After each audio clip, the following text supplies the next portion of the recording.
Pronto, agora sim. Vamos lá, então. Bem, sejam muito bem-vindas e bem-vindos a mais uma ação da Semana Emília Ferreiro, premissas que asseguram o direito à alfabetização plena.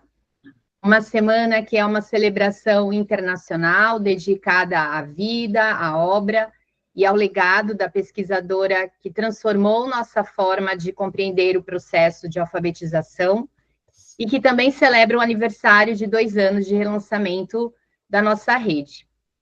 Estamos muito felizes de receber vocês aqui, de contar com a presença de vocês nessa ação. Eu me chamo Adriana Nunes, sou membro da Comissão de Tecnologia e Comunicação da Rede e membro da comissão organizadora da Semana Emília Ferreiro. Para mim é um orgulho imenso fazer parte dessa equipe. Vou me autodescrever agora. Sou branca, tenho cabelos longos, cabelos e olhos castanhos, uso óculos.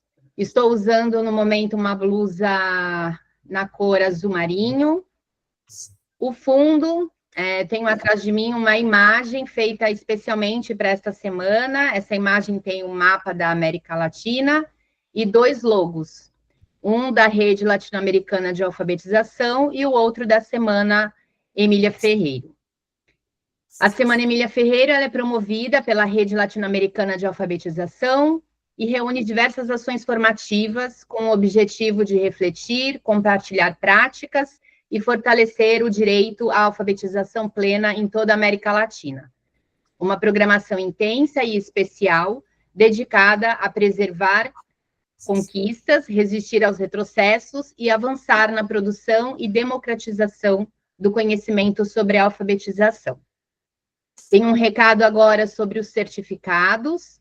Então, todos os eventos, todos os encontros, eles terão certificados de participação, que serão enviados a vocês até o final do mês de maio. Mas, para recebê-lo, é importante que vocês tenham feito a inscrição para o evento via site da Simpla e também assinar a lista de presença que nós vamos disponibilizar no chat durante o encontro de agora. Então, vocês fiquem atentas a esse link. E antes de apresentar as nossas palestrantes, quero dizer que a nossa presidente, a professora Giovana Zen, está aqui conosco. Então, vou passar a palavra para ela. Boa tarde, buenas tardes. Esse realmente era um dos encontros que eu gostaria que fosse presencial, né? Esse é um desejo que alimentamos de poder encontrar com todas vocês. Quero dizer da importância, né, de todas as ações que têm sido realizadas no México pela Rede Latino-Americana de Alfabetização, tudo que foi feito até agora, né, a participação de vocês no conselho, enfim, só agradecer e dizer da importância de ter o Núcleo México durante a Semana Emília Ferreiro, né, faz com que a semana seja um evento ainda mais potente, forte, né, articulado. Então, só agradecer e dizer que vamos colocar no horizonte a possibilidade de realizarmos esse encontro presencialmente algum dia. Okay? Bem, esse é o encontro de número 20, intitulado La Vigência de Emília Ferreiro e seu legado vivo, organizado pelo Núcleo México. Estaremos por aqui até às 18 horas, pelo horário do Brasil. Quero falar também que essa sessão ela contará com a transmissão de um vídeo e, ao final, abriremos para comentários ou perguntas. Hoje celebramos o legado de Emília Ferreiro, pioneira, cujas investigações revolucionaram nossa compreensão sobre a psicogênese da escrita. A partir da Rede México, 5 de suas discípulas, Sofia Vernon, Célia Dias, Amira Dávalos, Graciela Quinteros e Arisbeth Soto, compartilharão conceitos-chave sobre o desenvolvimento teórico da obra da doutora Emília Ferreiro. Elas nos convidam a explorar como seu trabalho marcou um giro epistêmico no estudo da construção da língua escrita, transcendendo a aquisição inicial do princípio alfabético. Cada uma delas desenvolveu uma trajetória profissional em distintos âmbitos. E uma síntese de suas trajetórias será projetada na tela antes de iniciar as apresentações. Então, vamos lá.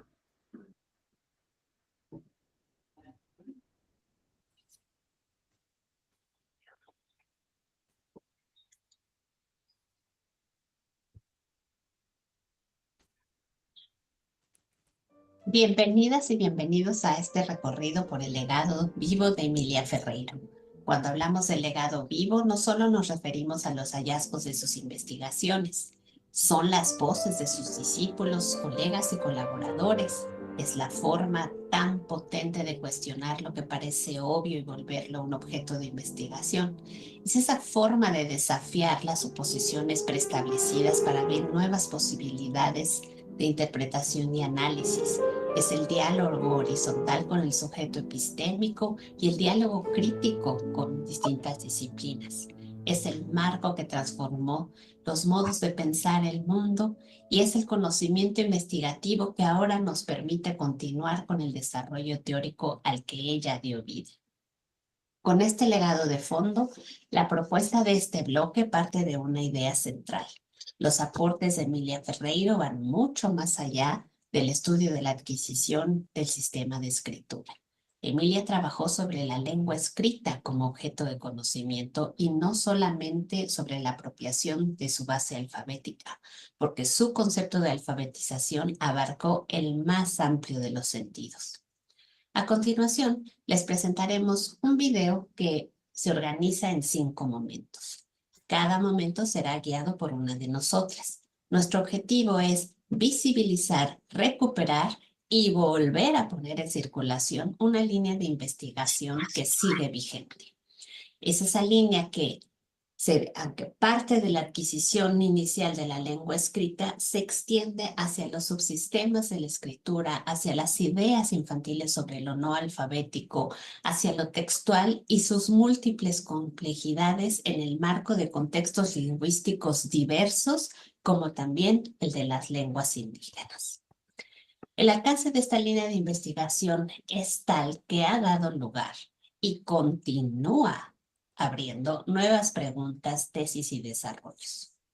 Si este recorrido despierta su interés, pueden consultar algunas de las investigaciones mencionadas en los repositorios de tesis institucionales, como en el DIES Investav, o en plataformas abiertas como el de academia.edu y ResearchGate.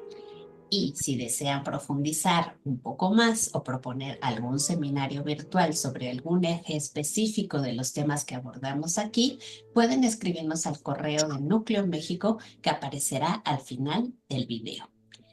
Y bien, pues bienvenidos, muchísimas gracias a la red y a todos los organizadores. Y recuerden que todos somos la red, todos somos Legado Vivo. Adelante.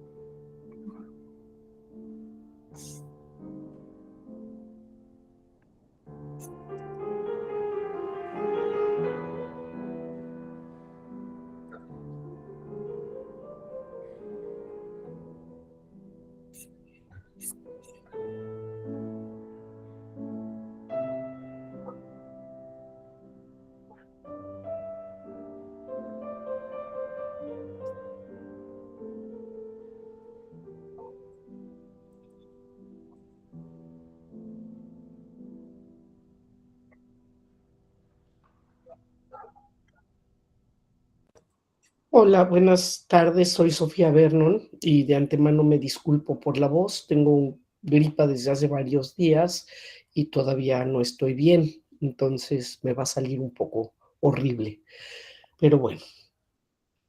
Hace muchos años, cuando empecé a trabajar con Emilia Ferreiro, por ahí de 1980, después de una invitación de mi maestra Yolanda Corona, yo era un estudiante de licenciatura con muchas ganas de aprender. No sabía a lo que me estaba metiendo ni entendía absolutamente nada, pero yo estaba muy emocionada de trabajar con Emilia y muy dispuesta a trabajar. Los sistemas de escritura era un libro todavía relativamente nuevo. La tarea del equipo del cual yo formaba parte tenía la encomienda de investigar si los adultos tenían hipótesis semejantes a las de los niños. Obviamente me puse a leer el libro y recuerdo lo difícil que me pareció. Realmente, viendo hacia atrás, creo que me tardé años en entender lo más fundamental. En esta ocasión yo voy a resaltar o hablar de dos aspectos que están obviamente entrelazados y uno tiene que ver con la idea de desarrollo o de adquisición y la segunda con el marco conceptual desde el cual trabajó Emilia Ferreiro. Desde la primera lectura de los sistemas de escritura pude constatar lo que es fácil de ver, que los niños piensan y actúan de una manera muy distinta a la manera adulta. Son ocurrentes, son simpáticos y realmente muy extraños de repente desde nuestro punto de vista. Ferreiro, siguiendo el marco teórico de Jean Piaget, con quien estudió, se hizo la tarea de investigar las ideas que se hacían los niños y las niñas alrededor de este proceso de alfabetización y por qué se hacían esas ideas. Y aquí es donde lo encantador y lo simpático se reemplaza por lo interesante y lo complicado. Hoy día, la mayor parte de los maestros tienen información sobre este proceso y cómo los niños pasan de unas escrituras indiferenciadas, escrituras silábicas y luego alfabéticas. Todos dan por hecho que eso es verdad. Nadie, en realidad, cuando menos en México, nadie se atreve a cuestionar o a preguntar siquiera lo que no entienden, porque sienten que los maestros ya tienen que tener esa información muy dominada. Es una lástima, porque realmente siempre hay preguntas, siempre hay cosas sin resolver, siempre hay cosas que no entendemos, y aprender siempre supone pues interacción y trabajo, a veces dolores de cabeza, aunque sea fascinante. Pero bueno, la primera cosa que yo quiero mostrar, o bueno, más bien aludir, es que hay ideas y reglas sistemáticas. Y bueno, estos niveles de los que hablamos, silábico, presilábico, etcétera, parecerían ser algo curioso que aparece mágicamente uno tras otro. Muchas personas piensan que pasar de uno a otro es cuestión de tiempo o de madurez. Otros piensan que es cuestión de saber más letras o de recibir más estimulación, de hacer más planas, de tener más ejemplos por parte de los adultos. Pero, sin embargo, desde el inicio de las investigaciones de Emilia Ferreiro y las otras investigadoras que compartían el trabajo, quedó muy claro que ni la madurez, ni la edad, ni el conocimiento del trazado, la forma de las letras, era lo central. De hecho, los adultos analfabetos que estudiamos en ese entonces sabían muchas más letras y contextos de escritura que los niños entrevistados en las otras investigaciones, pero aún así sus escrituras podían mostrar niveles previos al alfabético con una organización muy parecida a la de los niños. Y esto es muy interesante.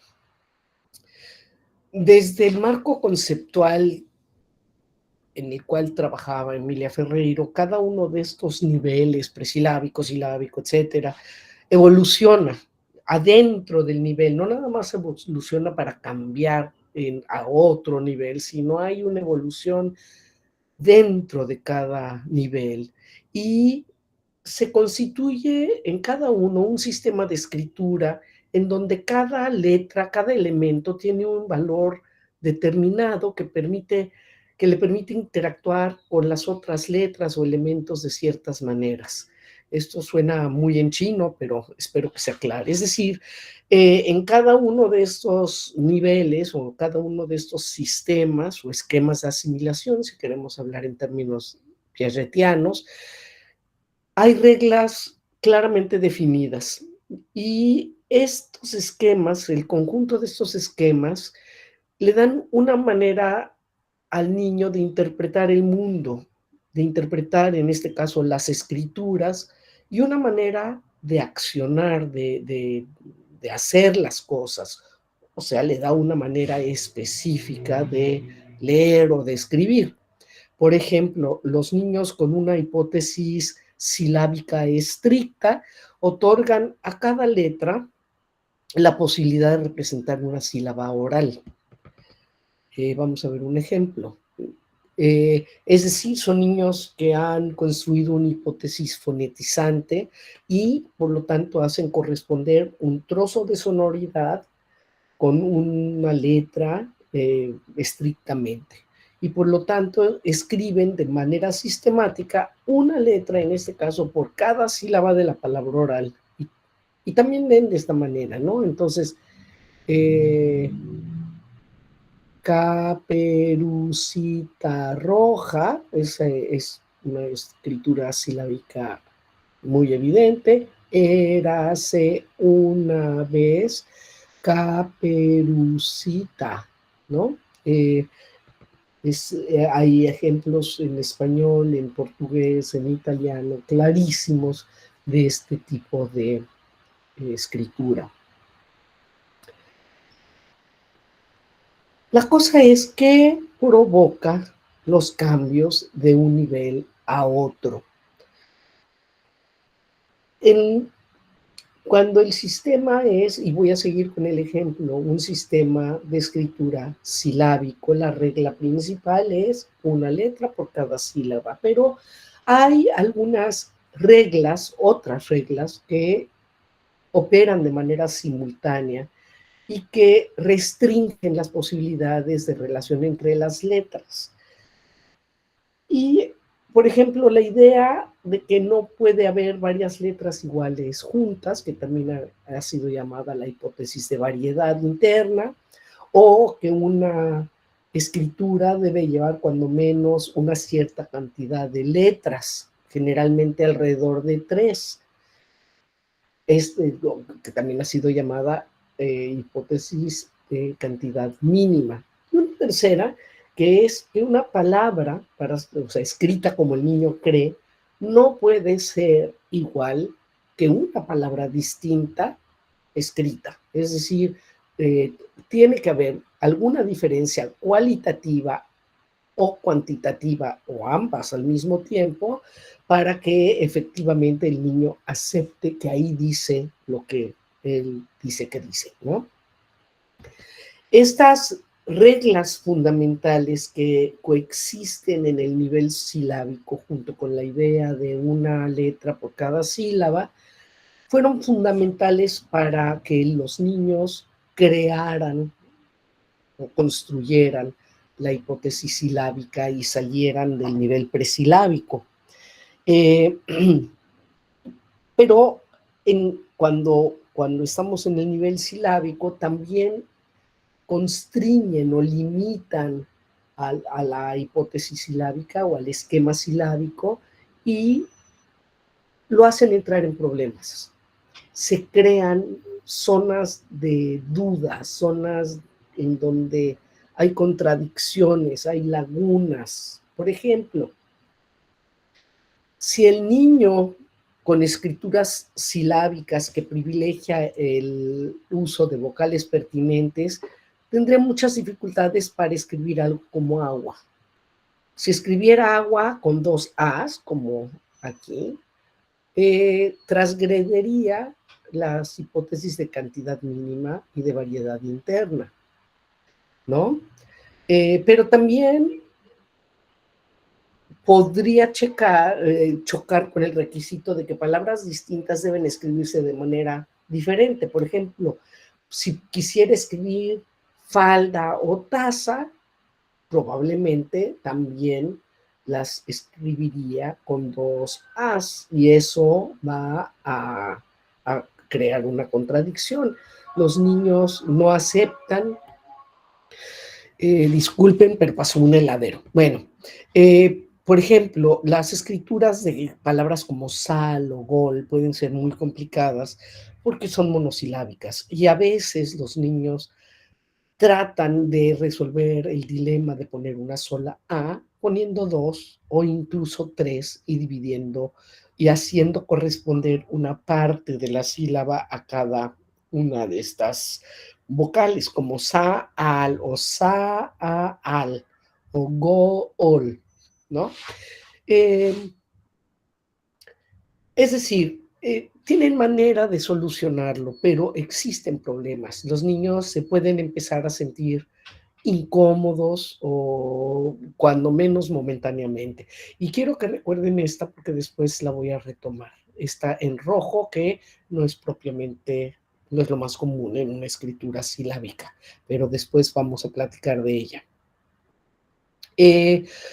Por este tipo de problemas, como no aceptar una sola letra o letras repetidas, o esta posibilidad de que varias escrituras acaben siendo escritas de una manera igual, aunque sean palabras distintas, el cambio de el cambio de los esquemas es necesario, ¿ya? Y siempre va a haber cambio y adaptación. El pediatra de mis hijos decía que crecer nunca es fácil y aquí tampoco. En el desarrollo, los niños enfrentan muchos obstáculos y desarrollarse significa adaptarse y resolver problemas. Un mismo esquema se va ajustando a los problemas que va enfrentando y a veces el niño puede simplemente ignorar el problema y hacer como que no existe y escribir con una, por ejemplo, y decir que está bien, que está bien, que está bien. Otras veces puede como hacer parches, por así decirlo, usando, por ejemplo, un comodín, como los que ha explicado brillantemente Quinteros, o pueden usar una letra que creen diferente, aunque sea la misma, como una minúscula o mayúscula en lugar de la otra. Por ejemplo, las posibilidades podría ser agua, pensando que estas dos son distintas, ¿no? Efectivamente podría buscar y encontrar la U, que sería pues como algo muy bueno. Agua, que no es tan común porque está en posición no acentuada. Pero de alguna manera esos ajustes permiten por un periodo de tiempo seguir escribiendo y leyendo de una manera cómoda, de la manera en que sabe hacerlo, en este caso, de una manera silábica. Hay muchos factores que pueden causar problemas, que pueden desequilibrar o perturbar un esquema en un momento dado. Estas que hemos mencionado son razones internas, son las propias reglas o creencias de los niños, el mismo sistema el que tiene algunos como problemitas internos y que hace que todo el tiempo se esté enfrentando a este tipo de cosas. Pero también puede haber perturbaciones externas. Cuando la maestra, la familia o los compañeros dicen algo o cuando leen y escriben algo que no checa con las hipótesis del niño y que hace que entre en duda o que no le o que vea que no le está funcionando muy bien, ¿no? Llega un momento en esta historia de las perturbaciones y de los ajustes en donde resulta imposible seguir haciendo ajustes pequeñitos, porque las contradicciones y las lagunas se vuelven muy frecuentes y imposibles de ignorar. Empieza a resultar muy difícil leer o escribir y poco a poco los niños empiezan a buscar alternativas de solución más sostenibles. Por ejemplo, en este ejemplo, la posibilidad de la escritura de agua marcada en rojo marca un desprendimiento pequeño a la regla de una letra por sílaba. Y ahí encuentra un elemento intrasilábico, o sea, la misma segunda sílaba, que permite crear una cosa intermedia, una diferenciación y colocar una U, ¿no?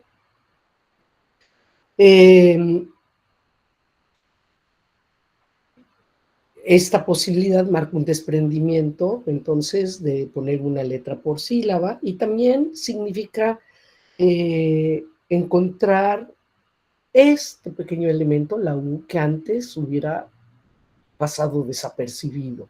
Es decir, la necesidad de romper esta variedad, de reintroducir variedad, después de un tiempo, como que va empujando a los niños a descubrir maneras de romper la sílaba y poder representar algo más que la sílaba.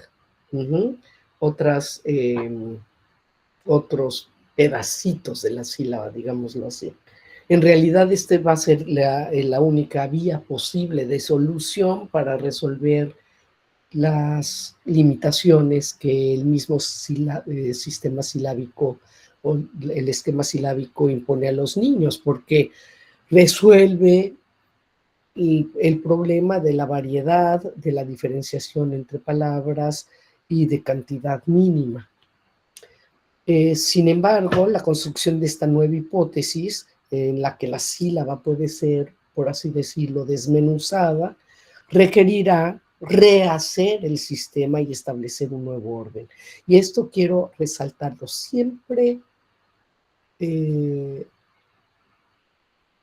Siempre que hay una reorganización, se parte de lo anterior, pero ya no estamos hablando de lo anterior. Es como hablar de del Renacimiento y luego de la Ilustración. Para los que gustan de la historia, pues es probable que la Ilustración no hubiera podido ser si no hubiera habido un renacimiento anterior, pero pues no es lo mismo, es otra manera de ver la vida, otra manera de todo, ¿no? Entonces, bueno, estos son ejemplos de lo que pueden hacer los niños cuando en esta nueva manera de operar les cuesta mucho trabajo y toma muchísimo tiempo construir esta visión de la sílaba como algo más, como no una unidad, sino como algo que puede ser divisible. Realmente es un proceso muy interesante que hemos estudiado varios, o sea, Celia Zamudio, yo, varias personas, y que resulta muy interesante. Lo más importante y lo más interesante tal vez en el estudio de la adquisición o en el estudio del desarrollo, y también lo más relevante para la enseñanza, son los mecanismos de transición entre un esquema y otro, entre unas ideas sistematizadas y otras. Ese ha sido gran parte del trabajo del equipo de México, con los trabajos de Celia Díaz, de Graciela Quinteros, de Celia Zamudio e incluso los míos. La naturaleza de los cambios hacen que no podamos enseñar a un chico, ahorita no puedo ahondar en esto, pero sería imposible enseñar a un chico a ser presilábico o a ser silábico o a ser... Estos esquemas no pueden ser enseñados ni entrenados en la escuela porque tienen una lógica, y esa lógica la tiene que construir el niño a partir de un trabajo muy intenso de resolución de problemas. Sin embargo, entendiendo los modos de organización y los mecanismos de cambio, los maestros pueden diseñar intervenciones que vayan provocando pequeños desajustes. Por eso es que conocer parte de la investigación, cuando menos, sobre los procesos de adquisición es tan importante para poder ser un buen maestro. Para lograr buenas intervenciones, los maestros deben conocer qué saben los niños y sobre todo debe poder calcular qué señalamiento, qué palabra, qué pista puede hacer para que el niño vea un problema o se le presente un problema al chico o al conjunto de chicos, o lograr que un chico lo haga, o sea, desequilibre un poco a otro chico, ¿no? Es muy fácil, muy entretenido, si la maestra o el maestro conoce un poco la teoría y si puede observar y si tiene una buena capacidad de observación de sus alumnos. Pero la capacidad de observación tiene que ver con este conocimiento y este marco teórico que podemos tener en la cabeza. Incluso muchas veces en la interacción con otros chicos, los mismos niños intervienen de manera muy espontánea y muy efectiva, creando un ambiente que promueve el avance de todos. Y yo creo que los equipos argentinos y brasileños han hecho un trabajo muy, muy extenso a este respecto. Más importante para mí es este marco teórico del cual estoy hablando, que constituye como algo que nos permite ver, actuar, interpretar de una cierta manera. Para mí, cuando menos, los trabajos de Emilia Ferreiro, Piaget y, y todos los que le siguieron o los acompañaron, es un marco de referencia muy sólido a través del que yo puedo entender el mundo y entender y situarme en la psicología y en la didáctica. Es lo que me permite comparar, establecer relaciones lógicas con otras teorías, tomar postura. Yo, la verdad, no creo en prohibiciones teóricas. Yo creo que no hay gente prohibida que no debamos leer, ni que haya malos en la educación y en la psicología, porque los fanatismos no llevan a nada. Y todo mundo nos puede enseñar algo.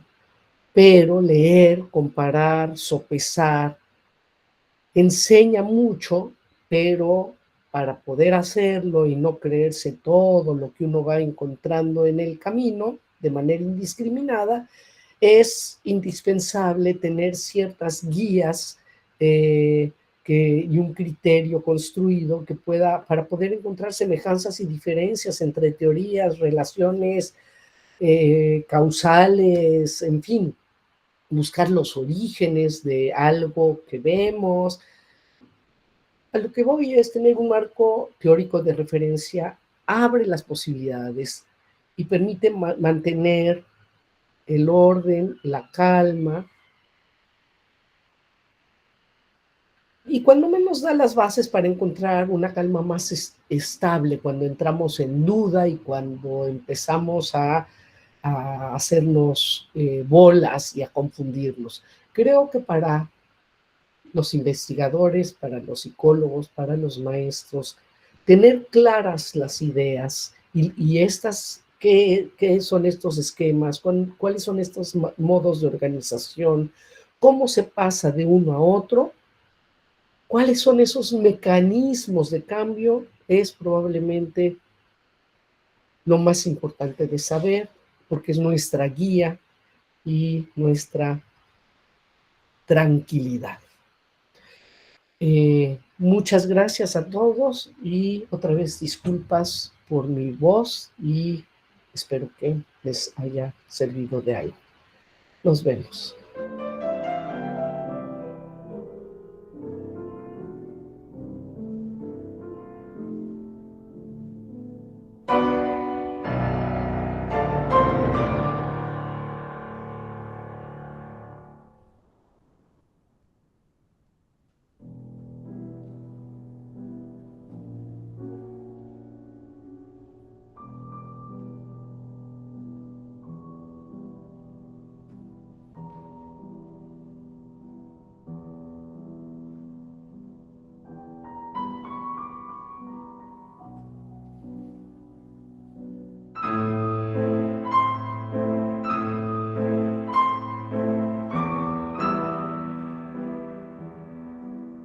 ¿Qué tal?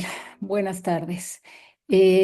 Soy Celia Díaz Argüero y fui discípula de la doctora Emilia Ferreiro durante mucho tiempo. Ella dirigió mi tesis de la maestría y del doctorado también, y eso me dio el privilegio y la posibilidad de aprender muchísimas cosas de primera mano.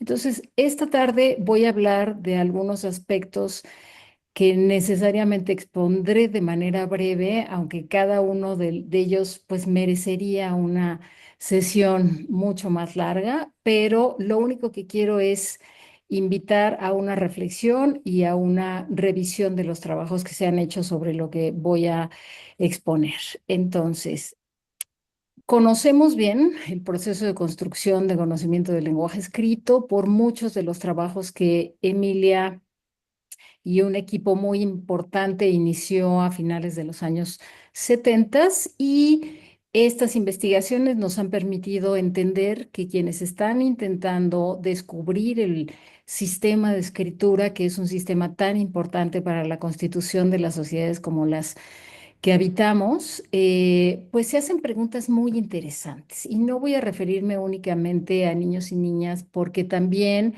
hay gente que tiene una edad adulta y que por una u otra razón social no ha podido acercarse a la cultura escrita, y también comparten cosas en común con respecto a las ideas que se podrían construir en los primeros años de la escolaridad formal. Entonces, ¿qué ocurre? Como sabemos, pues quienes están aprendiendo a leer y escribir se van a plantear temas conceptuales muy importantes. De manera general, me referiría a dos grandes preguntas que se hacen. Una tiene que ver con qué es lo que representa la escritura, y podrían darse muchas respuestas. Pueden pensar que lo que se representa son los objetos del mundo real, los referentes a los que hace alusión la escritura, o que se representa el lenguaje oral. Esto es parte de toda una construcción que tiene que transcurrir cuando se aproximan al lenguaje escrito. La otra pregunta tiene que ver con cómo lo representa. Lo representa a través de dibujos, de formas parecidas a las letras, de las letras, qué papel juegan los signos de puntuación, de qué manera representa lo que representa. Lo interesante de estas investigaciones iniciadas por Emilia es que nos han mostrado con muchísima claridad que quienes están en ese proceso de construcción de conocimiento, pues elaboran hipótesis que son muy originales y que a ningún adulto se le ocurrió antes pensar que los niños y las niñas podían tener ideas sobre la escritura como las que la investigación psicogenética develó. Lo interesante, y como ya lo mostró Sofía Vernon en la presentación previa a la mía, es que este proceso no es lineal. Y algo muy importante que debemos reconocer también es que ese proceso no es individual. Se requiere la participación de quienes ya conocen ese modo de representación. Yo voy a partir de lo siguiente. Se conoce muy bien cuáles son los niveles de conceptualización del sistema de escritura. Es quizá la parte de los trabajos de Emilia Ferreiro que ha sido mucho más divulgada y conocida en todo el continente y en otros países que no son de habla hispana, pero hay muchas preguntas todavía que tienen que ver con lo siguiente. ¿Qué es lo que ocurre después de que se ha descubierto el principio alfabético de la escritura? Bueno, pasan muchas cosas y muchas cosas muy, muy interesantes. Algunas han sido investigadas, otras todavía siguen constituyendo un muy prometedor terreno para la investigación. Entonces, supongamos que tenemos un texto como este, que puede encontrarse en cualquier escuela de cualquiera de nuestros países, y cuando lo vemos pueden pasar por nuestra cabeza muchas ideas, como por ejemplo podríamos ver que pues no tiene título, que hay palabras que están pegadas, que hay cuestiones ortográficas que no fueron tomadas en cuenta, que hay todavía dificultades en el trazado de algunas letras, pero si salvamos toda esta parte de lo que no está y nos animamos a intentar leer ese texto, bueno, vamos a ver cosas muy, muy interesantes. Este texto, antes de que lo leamos, este texto, les cuento un poco, fue recolectado para un gran corpus de textos que se llama Selene, que se hizo en la Universidad Nacional Autónoma de México, que es donde yo trabajo, y estamos pues investigando distintos aspectos de la escritura de los textos. Este texto es parte de un debate que se hizo con los grupos de escuelas primarias. Este es un alumno de segundo de primaria. Se hizo un debate acerca de si podemos o no matar a los animales. La reacción muy inmediata de los niños fue que no.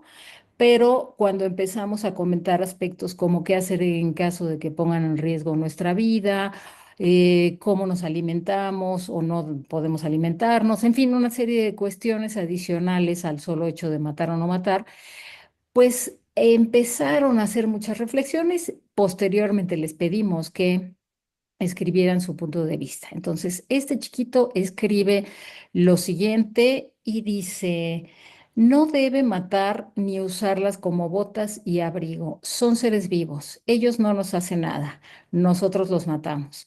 Aunque sean feos y bruscos, de doble cabezas y chiquitos y asquerosos, aunque no los quieran y malvado a la primera, porque después van a ser después buenos. Y luego hace algo muy, muy interesante en el último renglón y dice, si quieren matarlos, sí, no. Y se lo plantea al posible lector como una encuesta casi, y él elige la opción de sí, como pueden verlo en la ilustración, y acompaña su decisión de sí con una ilustración muy elocuente en donde tiene un mosco aterrador por el tamaño en el brazo y la mano a punto de matarlo. Eh, Podemos darnos cuenta de que, bueno, tiene mucho todavía que aprender sobre la sintaxis, tiene todavía muchas cosas que aprender, sin embargo, logra plantear muy bien su punto de vista. Es un chiquito que apenas tiene 7 años, está iniciando el segundo de primaria. Nadie dudaría de que ha entendido el principio alfabético de la escritura, pero eso no es suficiente para que su texto tenga las características que tendría que tener para pegarse a las normas de la escritura del español. Frente a esto podemos plantearnos varias cosas. Por ejemplo, ¿qué ideas tienen quienes están aprendiendo sobre los títulos? ¿Qué papel juegan? ¿Para qué sirven? ¿Qué características deben tener? ¿Hay trabajos hechos sobre eso? ¿Qué noción de palabra se requiere para usar los espacios en blanco de manera convencional? ¿Para qué piensan que sirve la ortografía? ¿Qué necesitan saber para organizar el contenido del texto mediante el uso de signos de puntuación? Y muchas otras que vale la pena, o sea, cómo van construyendo la sintaxis del español escrito, que no es necesariamente igual a la del español oral. En fin, la investigación y las investigaciones de corte psicogenético nos han permitido varias cosas que quiero enumerar de manera muy veloz aquí. Una, nos han ayudado a leer los textos de una manera distinta. Me refiero a que antes de sancionarlos y decir están mal, pues podemos asumir una perspectiva que valore el conocimiento que tienen los niños y las niñas del lenguaje escrito antes de decir no saben escribir, lo hacen muy mal o de tacharles sus intentos por estructurar su discurso a través de la escritura. Nos han ayudado esas investigaciones también a resignificar la idea de error, porque ahora lo entendemos como una ventana por la que nos podemos asomar para entender las ideas que tienen sobre algunos aspectos de la escritura. Y también nos han ayudado a hacer observable mucho de lo que antes parecía irrelevante.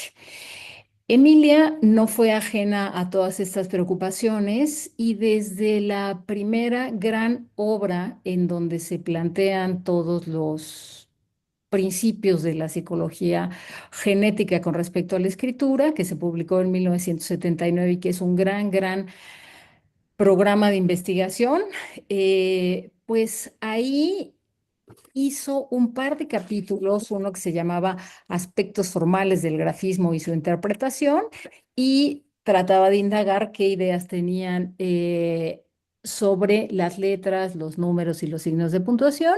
Y también empieza la exploración acerca de un tema que después va a cobrar relevancia en su trabajo y en el de algunas otras personas, que es el tema de la separación entre palabras a través de los usos, del uso de los espacios en blanco. En 1987, casi 10 años después, vuelve al tema de la ortografía. Bueno, inicia más bien sus exploraciones en el tema de la ortografía con Clotilde Pontecorvo y Cristina Zuckermaglio acerca de cómo se escribe en italiano y cuál es la interpretación que se hace de las letras duplicadas. En 1998, cuando se publica Caperucita Roja aprende a escribir, se incorporan al menos 2 capítulos. Uno es sobre ortografía y otro es sobre la organización de los textos. Y en 1998 también publicamos un artículo en una muy lamentablemente desaparecida revista que fue Lectura y Vida, y que fue una revista que fue un gran foro de discusión y de presentación de los últimos avances de las investigaciones que se hacían. Pero bueno, ese es otro tema. Posteriormente, en ese mismo año, publica un artículo que se llama Sistema Gráfico y Sistema Ortográfico. No todo es ortográfico en la adquisición de la ortografía. Se publicó en italiano y en inglés. En 2003, hace un trabajo muy interesante con Marina Kriskowski que se llama Del texto continuo al formato gráfico, porque también el uso del espacio va a ser algo no alfabético que juega un papel muy importante en la construcción de los textos y su interpretación. En 2013 se publica un texto que se llama El ingreso a la escritura y a las culturas de lo escrito, que publica en colaboración con muchas de sus discípulas. Y ahí se incluyen al menos 2 grandes apartados del libro, uno que se llama Distinguir lo gráfico de lo ortográfico y entender la puntuación, y otro que se llama Revisión y formateo de textos. Es decir, siguió preocupándose por todos estos aspectos más allá de lo alfabético, y en 2009 publica un material también que se llama Reflexiones metalingüísticas de los niños sobre aspectos de la escritura del español, en colaboración también con otros colegas.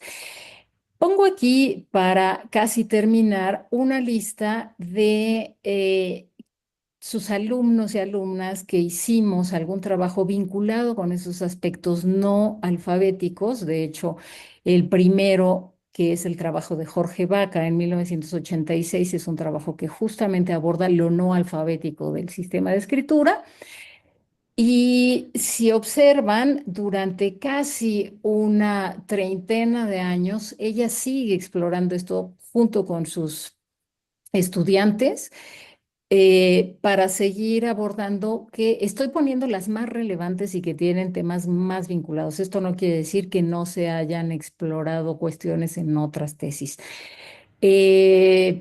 Pero sí se sigue explorando qué pasa con todo lo que ocurre después de que se construye el conocimiento del sistema de escritura. En la sección del legado vivo de la Red México hay algunos videos. Ahora recuerdo rápidamente el de Josué Alejandro Jiménez, en donde cada quien va contando un poquito en qué consiste su tesis. No quise poner los títulos de las tesis porque creo que es más importante tratar de rastrear a esa gente, porque muchos seguimos a través de nuestros propios trabajos o de las tesis que actualmente dirigimos, abordando aspectos que tienen que ver con este tema de interés. Solamente hice un paseíto por todo lo que puede estar en juego después de la construcción de lo alfabético, para invitar a 3 cositas. Uno es recordar siempre que después de que se construye el principio ortográfico y alfabético, hay mucho que descubrir. Perdón, debí poner alfabético no ortográfico. Y que conocer, bueno, una invitación es a conocer los trabajos que ya existen y a seguir investigando. Creo que además hay que analizar el trabajo que se está desarrollando en las aulas. Hay mucho trabajo muy valioso que se ha hecho para entender cómo ayudar a construir textos cada vez más apegados a las normas de la escritura. Entonces, no hay mucho tiempo más, pero creo que esta es una invitación a poder darle continuidad a las investigaciones propuestas por Emilia Ferreiro. Muchísimas gracias.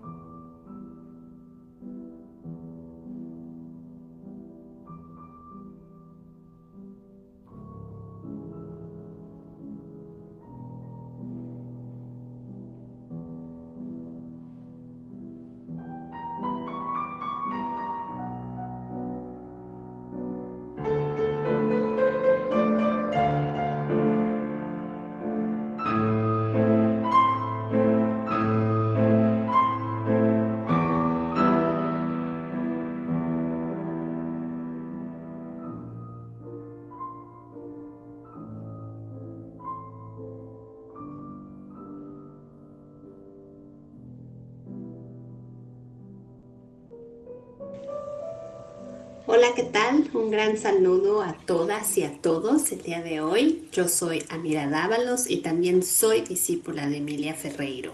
Y ahora que nos hemos reunido aquí para celebrarla a ella y a su legado, quiero proponerles que arranquemos este módulo muy a su estilo.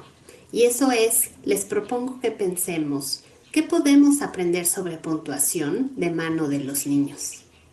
Para acercarnos un poco a las pistas de la respuesta a esta pregunta, les propongo que escuchemos a dos pequeñitos, a Alfonso y a Annalisa de segundo grado de primaria, mientras hablan sobre los signos de puntuación que han introducido a un texto sin puntuar.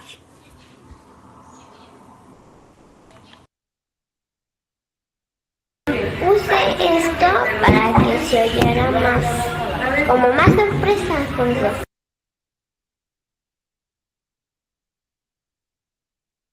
Yo puse como visitaremos México. Me sonó como una espera cortita. Entonces puse la coma. Revela Big Time Rush. Entonces puse estos dos como si cuando revelas Big Time Rush es cuando buscas la sorpresa. Pero yo creo que es como una promoción así. Las explicaciones de Alfonso y Annalisa nos permiten ver que los signos de puntuación, lejos de ser meras convenciones o reglas de uso, son interpretados por estos niños como recursos de expresión y de intención y de sentido. Annalisa trabaja con una hipótesis pragmática. La puntuación hace sonar el texto, organiza la entonación y transmite emoción. Por su parte, Alfonso va un poco más allá, porque él articula la puntuación con el género textual, la estructura discursiva y la sorpresa. Sí, la coma como pausa breve, los dos puntos como un umbral hacia el impacto sorpresivo.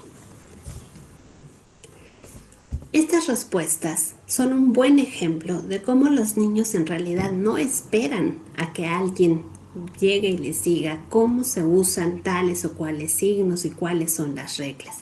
No, ellos están pensando, están ya construyendo hipótesis sobre la organización de la escritura y sobre el papel de la puntuación dentro de esa organización.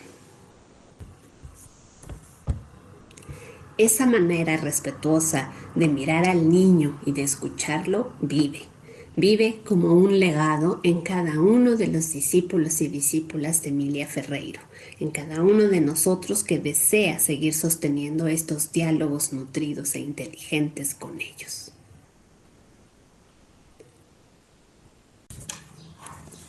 Sobre la adquisición de puntuación se habló muy poco durante décadas. La escritura se consideró secundaria frente al habla y por eso los signos de puntuación pasaron como invisibles para muchas disciplinas. Al menos así fue para considerarlos un objeto digno de estudio o un objeto de conocimiento digno de ponerse en relación con el sujeto que aprende. Pero en 1979, en la publicación clásica de Ferreiro y Tebrowski, Emilia nos hace ver algo inesperado, incluso para ella, Los niños más pequeños, incluso de 4 a 6 años, podían hacer la distinción de estas pequeñas marcas que iban con las letras, pero que no son letras. Si bien no siempre podían ponerles nombre o denominarlos de alguna manera, podían reconocerlos como marcas diferentes dentro de la escritura. Estas respuestas, aunque preliminares, desde entonces ya hacían evidente una premisa psicogenética. Los niños reflexionan sobre la escritura mucho antes de llegar a la escuela. Más adelante, en su obra Caperucita Roja aprende a escribir, Emilia Ferreiro realizó un análisis psicogenético de producciones propiamente textuales, es decir, que van más allá de la oración. Analizó los textos, las producciones de los niños, con el objetivo de descentrar la mirada adulta sobre la puntuación y reconstruir, en cambio, cómo los niños comprenden y abordan el uso de signos que no son letras, pero que acompañan a la escritura. En este estudio, Emilia identifica que el uso de puntuación evoluciona de los bordes del texto hacia su interior y que en los relatos narrativos los niños tienden a marcar especialmente los límites del discurso directo, señalando así los cambios de turno entre los personajes. Bueno, ¿y qué pasó después de los sistemas de escritura y de Caperucita Roja? Bueno, pues tras esos estudios pioneros de Emilia Ferreiro, las tesis que ella o sus discípulas dirigieron alrededor de la puntuación se volvieron absolutamente fundamentales para avanzar en el estudio y comprensión de las ideas infantiles alrededor de la puntuación. Y para eso voy a hacer un brevísimo recorrido solamente para que tengan la noción y conozcan el trabajo que se ha hecho alrededor de esta ramita de los estudios psicogenéticos, de la que poco se habla también, En su tesis, Mirta Castedo se preguntó qué pasa si un niño revisa el texto de otro. Y aunque el foco de su investigación no era la puntuación, sí aportó un hallazgo sorprendente que después tuvo un impacto metodológico en las tesis por venir alrededor de la puntuación. Ella descubrió que a los niños, al colocarse como revisores, incrementan el uso de puntuación, pero no es que solo la usen más, sino que la usan con mayor conciencia. Este hallazgo inspiró nuevas investigaciones como la de Angélica Moller y las mías, porque colocaron a la revisión como un posicionamiento clave para pensar en la puntuación. En mi tesis de maestría dirigida por Mónica Alvarado, que también es discípula de Emilia Ferreiro, encontré que ante el desafío que impone la organización de un texto expositivo propio, los niños a veces dudan sobre cuál es el mejor signo para organizar las ideas. En esos casos optan por utilizar conectores como de hecho, entonces, por ejemplo, y. Y no es un error, es una estrategia, porque buscan asegurar que el lector entienda su intención, muy particularmente cuando no están seguros de qué signo utilizar. ¿Y no les recuerda este uso de conectores en algo al trabajo de Emilia Ferreiro sobre las repeticiones? Ya hablamos de textos expositivos y de textos narrativos, pero ¿influye el género textual en cómo piensan la puntuación los niños? El trabajo de tesis de Angélica Moller dice que sí. Sobre ese les voy a decir poco y nada porque ustedes pueden consultar la videocápsula en la serie Legado Vivo, donde de voz de Angélica pueden escuchar todos los hallazgos y aportes que hizo su tesis. Daniela Espinosa hizo su maestría bajo la dirección de otra de las grandes discípulas de Emilia Ferreiro, Alejandra Pellicer. En su tesis, ella descubrió algunos matices de un cambio evolutivo en el uso de los signos expresivos de puntuación. Descubrió que en las respuestas de los niños más pequeños, los signos expresivos estaban ligados a palabras que indican emociones, intensidad o tono. Y solo más adelante, con los niños de grados más avanzados con los que trabajó, notó que poco a poco aparecían los signos convencionales para organizar el discurso directo y distinguirlo del indirecto. En mi tesis doctoral, también dirigida por Emilia Ferreiro, yo retomo todas las pistas, hallazgos y preguntas de las tesis anteriores para formular mi propia pregunta de investigación. Y bueno, a la vuelta de todo el trabajo de análisis, de interpretación, de diálogos y de debates también con las ideas previas y con las propias que emergieron del trabajo, logré formular un modelo de 5 fases que nos ayudan a comprender un poco mejor toda la construcción conceptual desde un punto de vista evolutivo, pero también a conocer mejor cuáles son los detonantes de esa evolución.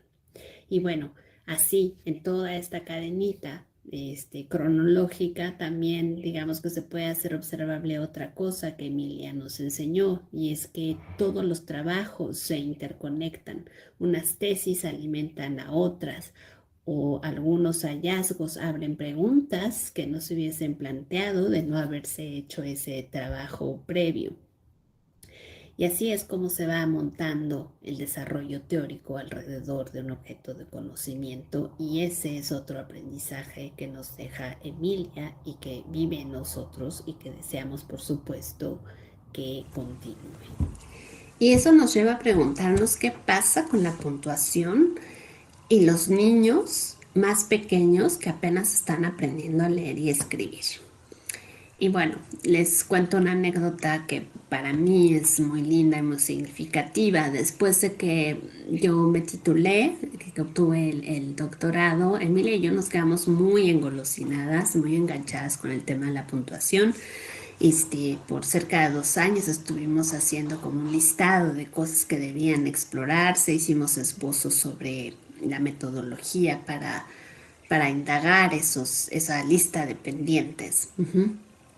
Y uno de ellos era explorar, regresar al origen, o sea, regresar al trabajo que ella inició o que, como un exploratorio en el libro de los sistemas, porque era evidente que lo que ella misma había dicho y algunas de sus discípulas sobre que la puntuación no es observable sino hasta después de que los niños dominan el principio alfabético, no se podía sostener más.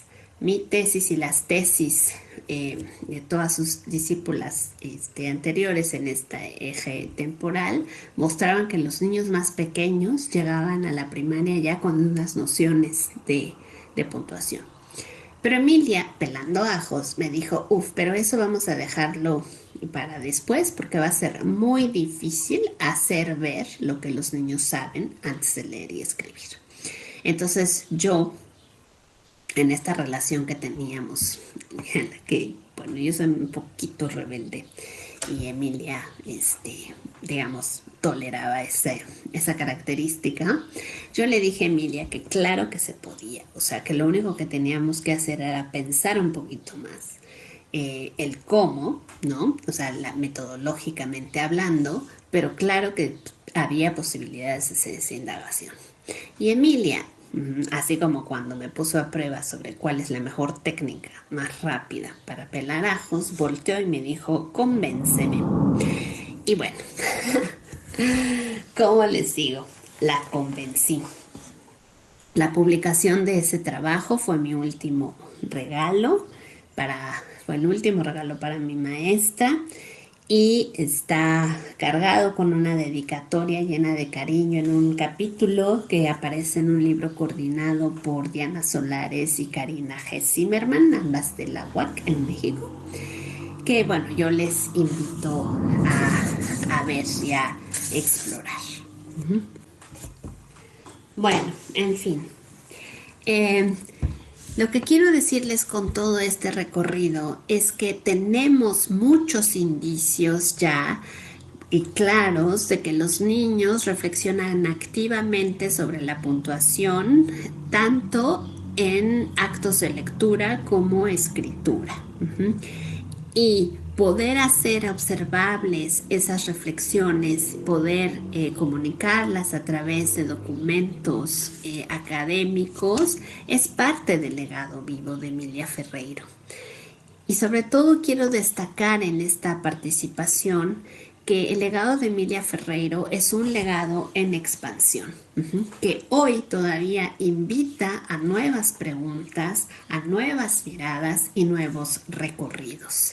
Así es que desde este lugar, la Red México de la Red Latinoamericana de Alfabetización invita a los investigadores, a los estudiantes de posgrado, y por qué no, hasta a los docentes, a sumarse al desarrollo de esta rama de su línea teórica psicogenética.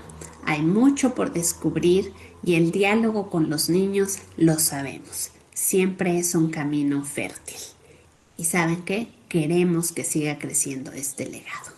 Por ahora los dejo y nos encontramos pronto. No olviden consultar las cápsulas del legado vivo en su fase 2 en nuestro YouTube, canal de YouTube de la Red México, de la Red Latinoamericana de Alfabetización. Un beso a todos y a todas.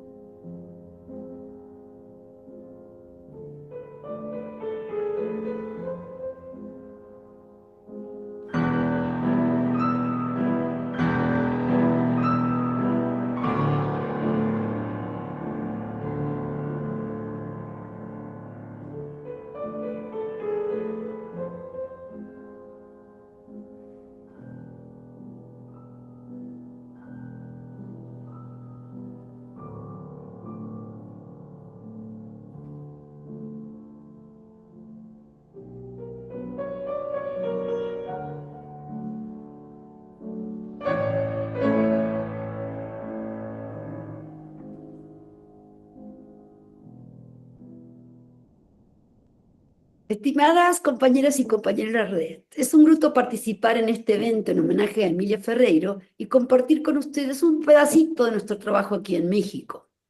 Soy Graciela Quinteros, trabajo en una Universidad Autónoma Metropolitana en la Ciudad de México y en este día quiero compartirles un video como una forma de contarles nuestro enfoque de alfabetización que construimos durante más de 15 años con comisiones de maestros hablantes de distintas lenguas que elaboran en escuelas que forman parte del subsistema de educación indígena en México, regido por una educación intercultural y bilingüe. Estas escuelas están ubicadas en comunidades de pueblos originarios en todo el país.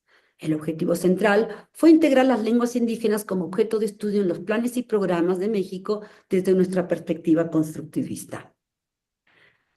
En primer lugar, quiero destacar que nuestros proyectos didácticos retoman los principios establecidos por la Red Latinoamericana de Alfabetización, entre los cuales quiero destacar en estos momentos dos. El primero, para que se cumpla el derecho de todas y todos al formarse como lectores y escritores plenos, es esencial que los aprendices participen en forma creciente en las culturas del escrito, ejerciendo prácticas sociales de lectura y escritura, y se aproximen tanto al sistema de escritura como del lenguaje escrito desde el comienzo de la escolaridad. La apropiación del sistema de escritura, concebido como un sistema de representación del lenguaje, no como un código de retranscripción de sonidos, implica interactuar con un objeto cultural, problematizarlo y elaborar conceptualizaciones que constituyen aproximaciones sucesivas a su comprensión. Las intervenciones problematizadoras de las y los docentes son fundamentales en este proceso. Sin embargo, en nuestro caso, tuvimos que enfrentar algunas problemáticas que son propias al contexto de educación indígena. El primer reto es que las comunidades indígenas requieren fortalecer y ampliar las prácticas de lectura y escritura porque generalmente son muy restringidas en estas comunidades. Por lo que hicimos una propuesta en que las escuelas y sus estudiantes promovieran la alfabetización de toda la comunidad educativa y fortalecieran la cultura escrita de su comunidad, a partir de su participación en los proyectos que diseñamos con este fin. Esto es lo que nos interesa mostrar el día de hoy. Nos ayuda a pensar en los derechos de participación social de la niñez plasmados en la Convención, según la cual los niños son sujetos sociales con derechos. Esto nos permitió pensarlos como agentes culturales, capaces de promover la alfabetización a nivel comunitario a partir de su propio proceso de alfabetización, recreando la cultura escrita en conjunto con sus familias, maestros y, como veremos en el video, también otras instituciones. Otro reto que tuvimos es que nos dimos cuenta que la mayoría de los objetos escritos en las comunidades están en español. Si uno va a una comunidad, la mayoría de los carteles están en español. La castellanización ha sido y sigue siendo un instrumento de colonización que desplazó las lenguas indígenas en múltiples espacios, especialmente los públicos. Las lenguas indígenas, por eso, pierden su vitalidad, especialmente cuando se trata de objetos escritos. Por otro lado, la mayoría de las escuelas indígenas castellanizan y alfabetizan a los niños solo en español, siendo que los niños de primer grado aún no saben hablar muy bien el español, por lo que consideramos que esto complicaba aún más su alfabetización inicial. Se trata de una violencia estructural, porque no contempla la legislación vigente en México en cuanto a los derechos y obligaciones del Estado para los pueblos originarios en materia de educación bilingüe intercultural. Si bien hay grandes avances en lo cultural, la lengua es algo que pocos defienden y la castellanización prevalece cada día más. Muchas lenguas, incluso las mayoritarias, como el maya, están entrando en un proceso de extinción por tal motivo, ya que las madres dejan de hablar su lengua para enseñarles español a los niños desde preescolar, con el fin de que les vaya bien en la escuela porque tienen que aprender a leer y escribir en español. Esto es fatal porque impacta no solo en la construcción de identidad, sino también en la extinción de las lenguas por falta de transmisión intergeneracional. Esto es parte de un proyecto de investigación que hice en Zona Maya, donde hablé con las madres y me contaban este asunto. Tales son las razones por las que al diseñar un programa, propuesta de alfabetización, no vimos en la necesidad de considerar a los niños como agentes culturales, promoviendo la integración de la escuela a la vida familiar y comunitaria, con el fin de ampliar y revitalizar las prácticas letradas en sus culturas escritas, antes mencionadas, integrando además una propuesta de bialfabetización y bilingüe con una fuerte reflexión intercultural y decolonial. En el mundo indígena esto es posible porque se trata de sociedades con una perspectiva comunitaria, porque los madres y los padres están muy presentes en la escuela y los niños son actores en todos los ámbitos de la vida comunitaria. Como plantea Rogoff, en las comunidades indígenas, la educación de los niños se organiza a partir de su inclusión y su participación intensa en la comunidad. Ellos participan en múltiples prácticas culturales. Esto favorece la interacción de la escuela con la vida comunitaria y familiar. En resumen, y como primer objetivo de mi presentación, es invitarlos a considerar la importancia de considerar la pluralidad lingüística y cultural de Latinoamérica con el fin de coadyuvar a la decolonización y el fortalecimiento de las lenguas indígenas, tanto a nivel oral como escrito. Se trata de un cambio de mentalidad, de cual surgen múltiples preguntas. Nosotros nos hicimos estas y las seguimos pensando. Bueno, entre muchas otras, ¿no? ¿Tendría sentido crear proyectos didácticos y una propuesta de alfabetización si no incluimos a la comunidad en su conjunto y no contemplamos a los niños como agentes culturales capaces de coadyuvar con su participación a la recreación de la cultura escrita en su comunidad? ¿Qué nuevos aspectos debemos considerar para una propuesta de alfabetización, considerando que en estas comunidades las prácticas letradas son muy restringidas y requieren ser ampliadas o revitalizadas? ¿Qué dificultades tiene generar una política de alfabetización que contemple, además de nuestros principios en esta materia, el bilingüismo, la bialfabetización y un enfoque intercultural decolonial en diversas escuelas adscritas a educación indígena? Bueno, quise dejarles estas preguntas para que luego de que vean el vídeo puedan retomarlas de alguna manera, ¿no? Bueno, voy a pasar a dar una introducción del video, contándoles que este video muestra 3 testimonios de la región y lengua tutunaqui. El de la directora y un maestro de una escuela ubicada en Coahuitlán, en Veracruz, ¿no?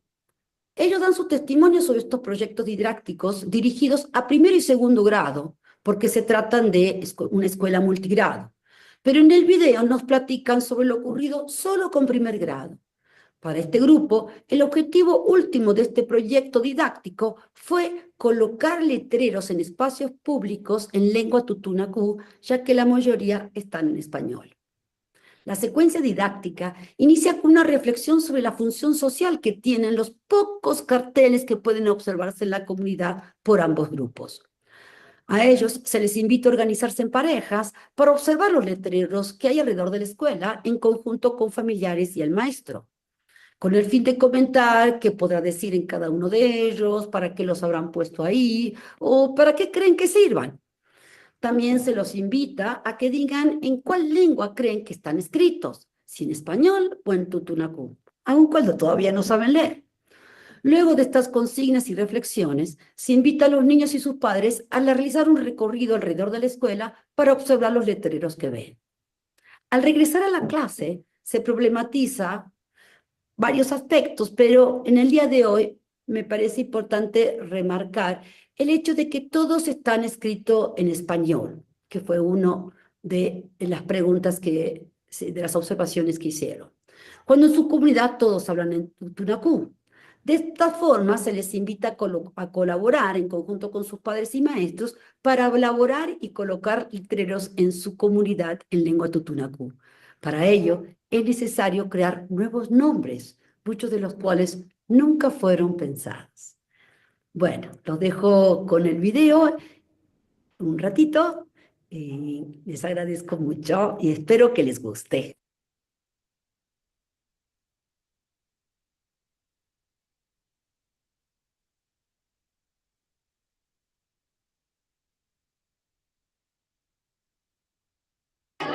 Soy la directora de la Escuela Primaria Eduardo de Méndez de la localidad de Coahuitlán, municipio del mismo nombre. Mi nombre es Amalia León Ramos y quiero hacer un comentario de la gran experiencia que hemos tenido acerca del proyecto de tutunacú. En este caso, el proyecto se llama Anuncios y de ubicación, y podemos ver que la comunidad aceptó con mucha emoción, con mucha alegría, ver que la comunidad no se encuentran anuncios escritos en tutunacú. Si ustedes pueden observar aquí alrededor de la comunidad, podrán encontrar muy pocos anuncios en español, pero nada en totonaco. Entonces la tarea de nosotros como maestros fue proyectar anuncios de ubicación y de peligro. También así, los maestros hicieron su gran labor colocando esos letreros. Aquí tenemos una fotografía donde el maestro se tuvo que subir a un árbol para poder colocar ese letrero. Los niños están muy contentos, muy satisfechos. Es una emoción para ellos constatar los letreros y ver que su lengua sigue persistiendo, sigue viva. Pues la verdad agradecemos a todos los colaboradores de este proyecto, porque en verdad es una satisfacción para nosotros ver que los niños cada vez están escribiendo mucho mejor su lengua, ¿sí? Porque antes aquí el 100% lo hablaba, mas no se escribía. Hoy, gracias a este proyecto, estamos viendo que los niños están escribiendo y lo están hablando.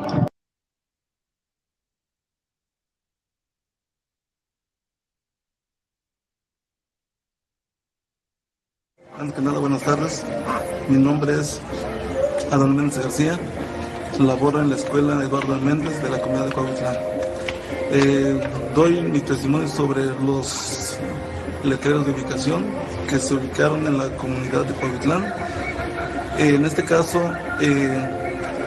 los letreros de ubicación que colocamos fueron la de Pusiculan, Ocucho. También estos letreros son de gran importancia para la comunidad, ya que con anterioridad gentes de la comunidad, en este caso la Casa del Campesino, siempre se le colocaba el nombre en español, como es Casa del Campesino. La gente pensó que todo esto pues no era bueno, sino que vieron la gran importancia que la escuela Eduardo Méndez hacía de colocar los letreros en lengua totonacú. Entonces ellos pensaron que también la Casa del Campesino tendría que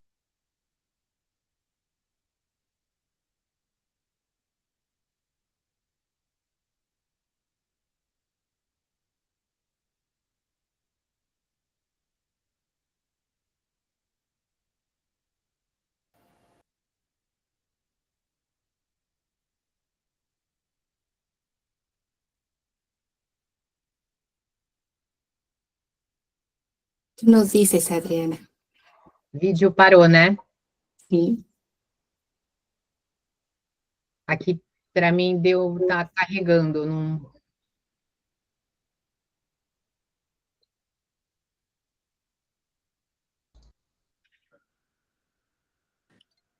Deixa eu tentar arrumar aqui. Yo también se me apagó mi internet. Estoy con el teléfono ahorita.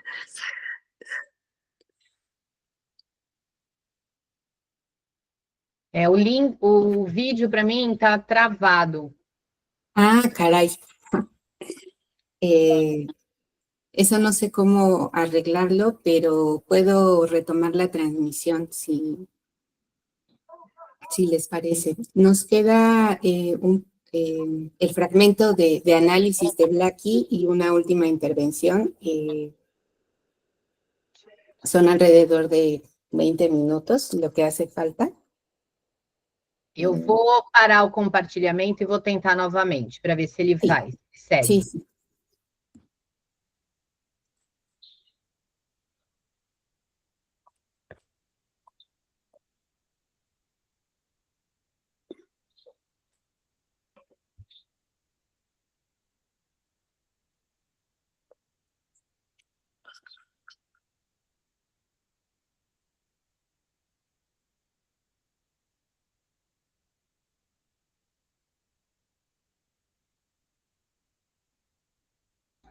Acho que eu vou conseguir, peraí.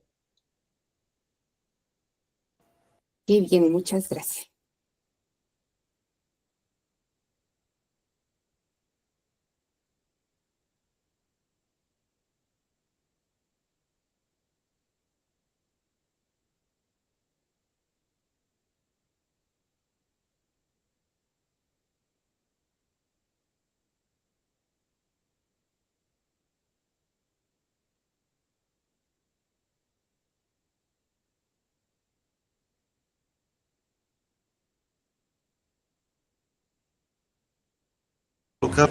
La gente pensó que todo esto pues no era bueno, sino que vieron la gran importancia que la escuela Eduardo Méndez hacía de colocar los letreros en lengua totonacú. Entonces ellos pensaron que también la Casa del Campesino tendría que quedar con el nombre en lengua totonacú. Y así fue. Los señores buscaron al maestro Celestino Juárez Hernández para que el maestro dijo que los encargados de este pilotaje, tanto de los carteles que habíamos colocado en la comunidad, estaban a cargo de los maestros del primer ciclo. Y así fue. Los maestros de primer grado nos presentamos ante las autoridades ejidales y colocamos, pensamos y escribimos en lengua totonacú la Casa del Campesino, ¿sí? Es muy importante, ya que esto nos va a permitir de que nuestra lengua no se pierda, sino que de esta manera nosotros fomentamos el rescate de esta cultura que tenemos los indígenas totonacos. En todas las comunidades, en todas las calles de esta comunidad se colocaron diferentes tipos de letreros. La clínica, el pucucho, la iglesia, Cosiculan, Pustan Capsna, papelería. Pustacan Castilancho, panadería. Lipuquislan, teléfono. Pustan Liwat,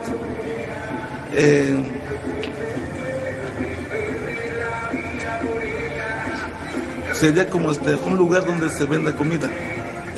Pustacan Ligua, carnicería. Son todos los letreros que se colocaron en esta comunidad. Y estos letreros, pues, como le comentaba con anterioridad, ha beneficiado tanto a la comunidad como a la gente que viene de fuera, que entiende y lee el Tunacú, ya que ellos les permite ubicarse en qué lugar quedan esos lugares. Y como le comentaba, es muy importante y a la gente pues surgió un interés muy grande en el rescate también de nuestra lengua. Bueno, continuamos con nuevas preguntas y focalizando el tema de lo que llamamos los neologismos semánticos. En el video vimos que fue necesario ampliar su vocabulario para nombrar objetos de un mundo que son ajenos a su cultura, utilizando lo que se llaman neologismos semánticos, como los que pudieron ver en el video. Por ejemplo, pucuchum, se utilizaron el nombre para nombrar la escuela. En la escuela donde se realizó el video estaba el cartel con el nombre Escuela Eduardo Méndez, palabra que nos muestra que se utilizó un préstamo lingüístico por usar palabras en español. Pero al reflexionar, en el regreso a la escuela, ¿se acuerdan que comentamos eso? Decidieron cambiarla por pucuchum. Pu, que es un locativo, se puede traducir como lugar donde se, y cuchum significa estudio o también las primeras letras, lo cual se puede traducir algo así como lugar donde se estudian las primeras letras. En realidad esto no lo hicieron luego del video, sino tuvieron que hacer asambleas y un montón de reuniones para decidir primero qué nombre se les pondría en su lengua totonacú. Generalmente es común que se utilicen préstamos lingüísticos en español. Esto por lo cual los carteles de la comunidad dice escuela, dice papelería, dice iglesia incluso, ¿no? Este fenómeno más bien se concibe como imposición lingüística, porque estas palabras no forman parte de sus esquemas culturales ni de los marcos de su lengua materna. Por tal razón, al reflexionar, encontraron otras formas de nombrar su escuela en su lengua totonacú, lo cual permitió utilizar una estrategia mejor, porque se trata de una apropiación lingüística desde sus propias formas de nombrar el mundo en sus lenguas.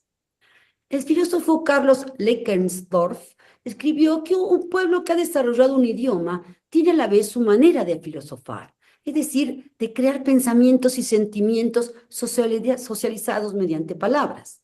Las lenguas que se encuentran en alto riesgo de desaparecer son justamente aquellas que menos probabilidades tienen de recrearse, porque utilizan demasiados préstamos lingüísticos en vez de ampliar su vocabulario utilizando mecanismos de sus propias lenguas.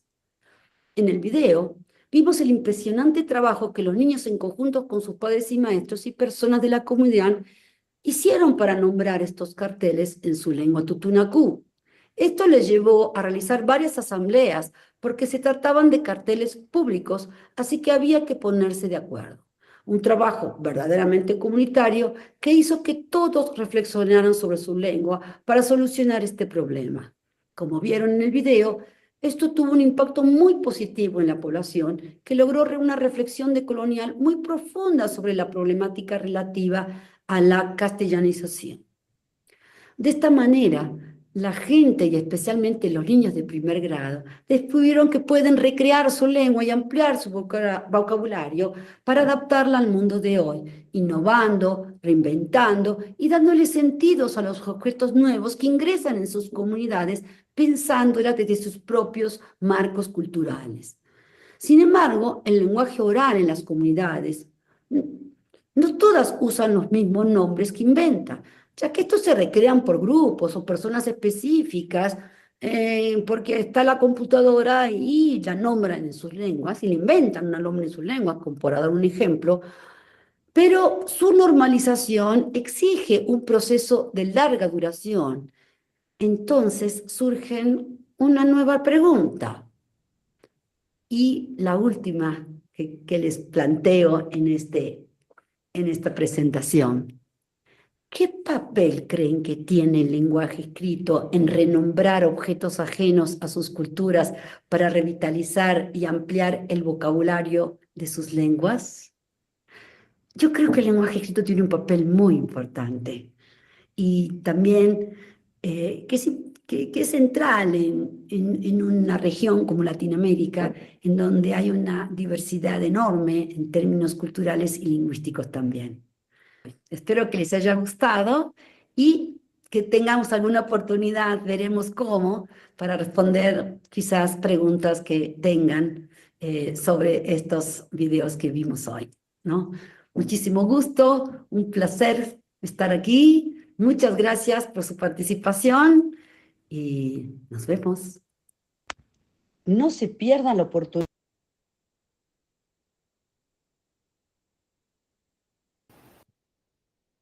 Disculpen todos, estamos teniendo una dificultad con la red, desde la red.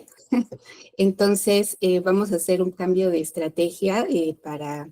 escuchamos un pequeño desfase entre el audio y la transmisión de la imagen de Blackie. Entonces, para el remate de la presentación que nos hace falta son apenas unos minutos. Voy a transmitir, yo voy a presentar el video desde aquí. Adriana, si me autorizas compartir pantalla para presentar. Y bueno, vamos a ver, si no, de todas maneras es una invitación para que visiten después las presentaciones que vamos a subir al canal de YouTube de Núcleo México, y que, bueno, puedan seguir no solo las cápsulas de El Legado Vivo, sino el resto de los materiales que tenemos para ustedes. Já está liberada para compartilhar. Ay, no veo dónde está. Ya.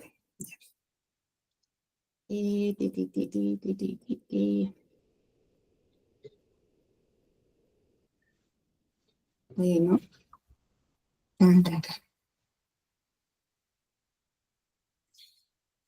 Ustedes están viendo ahora el video de Blackie, ¿cierto? Sí. Placer estar aquí. ¿Lo escuchan? Sí, bajito, pero sí. Sim. Aqui.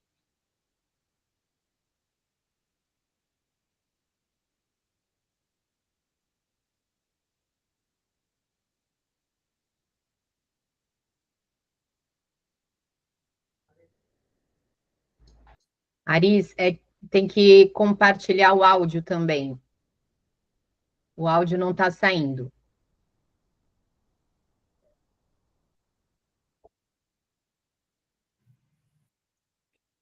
Quando você compartilhar, olá, Aris, tem que ser nesse guia do Chrome.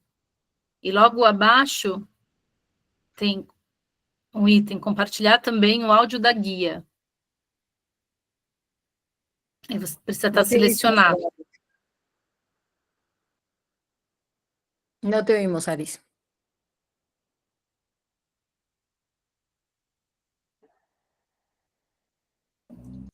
Es que sí está compartido el audio, no sé por qué no lo pueden escuchar ustedes.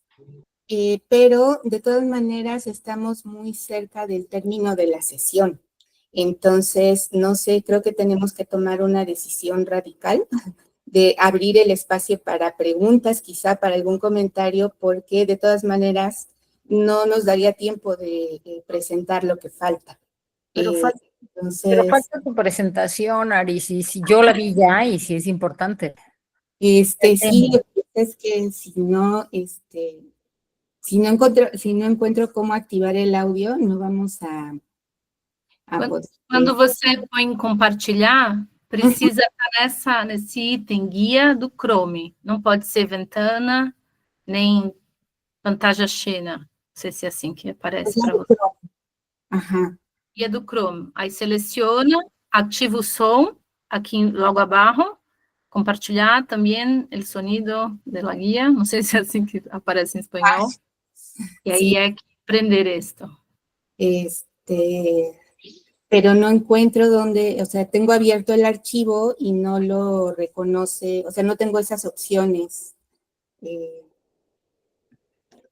No tengo las opciones de del archivo. Yo tengo abierto el archivo, pero no me aparece en la lista que tengo desplegada. Sí. Quizá ¿Quieres enviar para nosotras por mail? Es que ustedes tienen el link para transmitir, pero la red desde donde ustedes están transmitiendo tiene un delay, tiene un retraso. Você quer me enviar, Adri, para eu tentar passar por aqui? Eu deixei na pasta da rede, na pasta vídeos. Ver.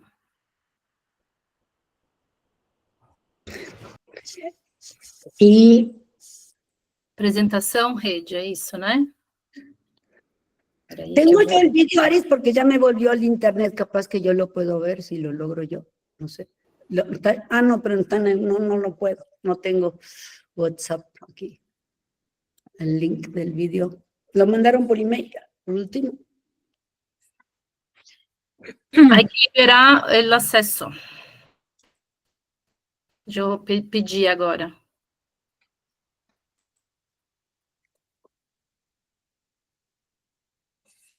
Para mí ya están todas congeladas, ¿eh? No, sí. No. ¿Tú no tienes el vídeo, Celia, para intentar tú de pasarlo? Esto se tiene que descargar y dice que faltan 20 minutos. Justo estaba haciendo eso, a ver si lo podía hacer yo, pero... Juliani, ¿ya tienes el enlace? Sim, estou tentando, eu não estava com acesso. A ver agora. Julie nos va a ayudar a transmitir. Ok. Ay, gracias, Julia.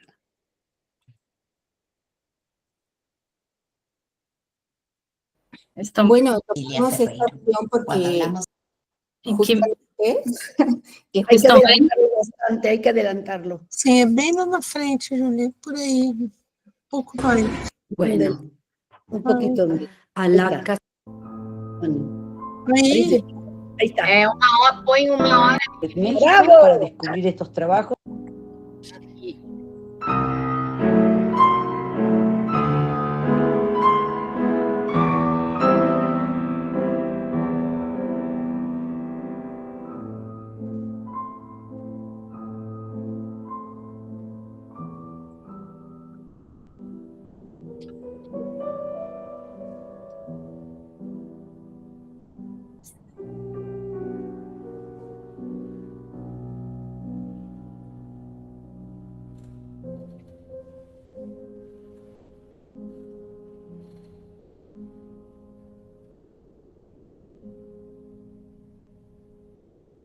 Bien, pues para cerrar nuestra ronda de participaciones, quiero compartir con ustedes un apunte de metodología que me parece pertinente para darle una vuelta de tuerca a la idea del recorrido que mis compañeras han presentado en sus intervenciones anteriores.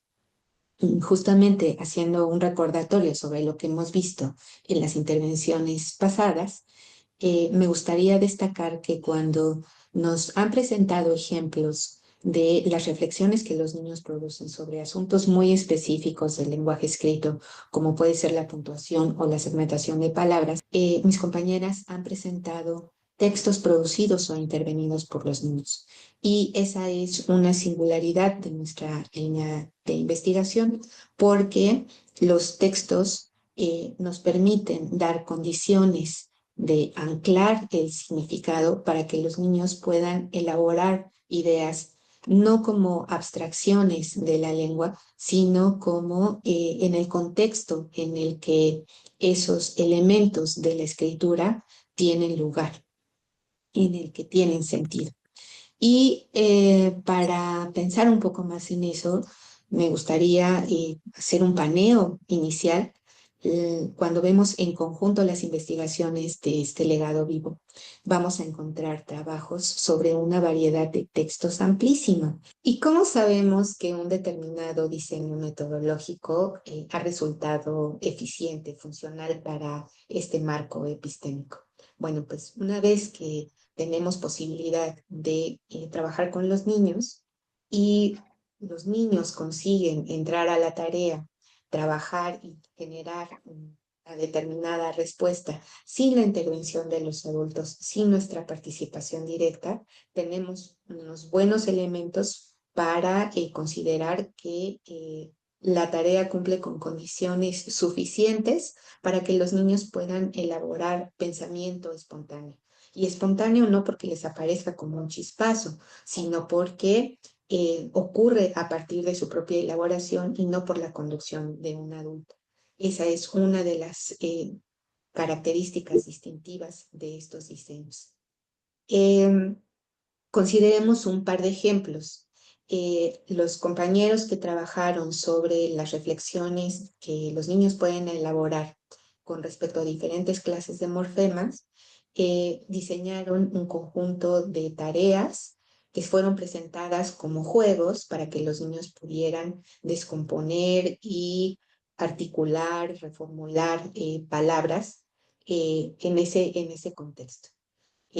Así es como trabajaron Alejandro Velázquez y Ramiro Puertas, y en el caso de Montserrat Rodríguez, que también trabajó en este tema, ella diseñó un juego de intercambio verbal porque trabajó con niños muy pequeños en edad preescolar.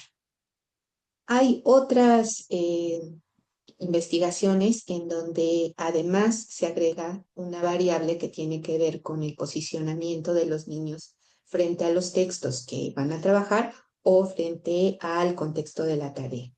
Y es ese posicionamiento lo que también autoriza en sí mismo a los niños para poder mostrar su saber.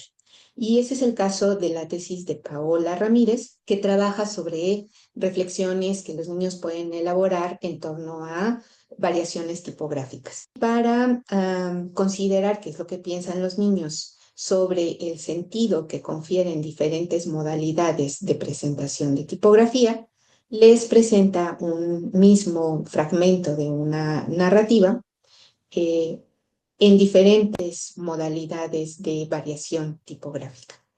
Es este juego de comparación y el planteo de que a los niños no se les ha preguntado en otras ocasiones cómo es que se usa la tipografía en los textos de literatura infantil, es que los niños toman un posicionamiento como los destinatarios de las decisiones que se toman en el nivel de la conformación de la página para esos textos de literatura del que ellos son usuarios.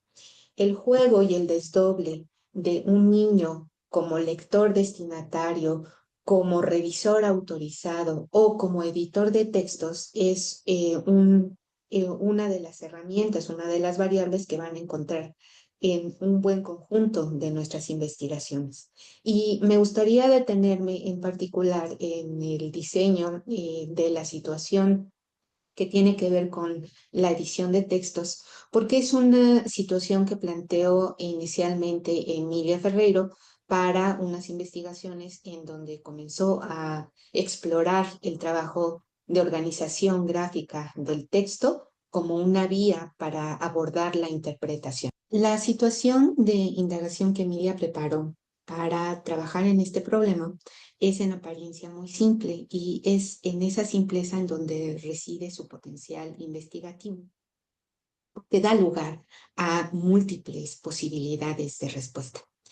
¿En qué consiste la situación? Bueno, a los niños les presentábamos en un procesador de palabras un fragmento de un texto que está desprovisto de las marcas gráficas que le dan identidad. no hay variaciones de tipografía, los elementos del texto no están distribuidos en diferentes espacios de la página, sino que aparecen en una serie consecutiva de líneas, y es a partir de la lectura que los niños realizan que pueden comenzar a tomar decisiones para reponer la organización gráfica que ese tipo de texto requiere. Mónica Báez trabajó con esta situación de partida en la edición de un volante de publicidad, una receta de cocina y adivinanzas. Yo trabajé para mi investigación en un conjunto de obras de teatro. Esta situación de indagación nos permitió conocer el punto de vista de los niños, sí, claro, sobre aspectos puntuales que distinguen y que problematizan cada uno de los textos que estudiamos en conjunto con Mónica Báez, pero también nos permitió tener acceso al estudio de un tema que es sumamente complejo y del que todavía conocemos muy poco, que tiene que ver con los procesos a través de los cuales los niños construyen unidades de sentido durante la lectura. Y también lo podríamos rastrear a través de otras investigaciones en donde los niños tienen que usar la lectura como una herramienta para poder resolver una tarea. Dejo ese apunte ahí porque me parece que es una de las líneas en donde la investigación de este marco en el que hemos estado conversando tiene mucho potencial. Bien, y tenemos aún pendiente una consideración con respecto a la vigencia de este marco conceptual con respecto a los problemas y los desafíos que nos plantean las condiciones y los contextos de producción y circulación de textos de la actualidad. Para eso, los trabajos de Marina Kryskowski siempre nos resultan muy útiles porque nos ponen en contacto directo con los problemas y los desafíos de esos ámbitos. El trabajo de su investigación sobre la elaboración de criterios de confiabilidad y credibilidad con respecto a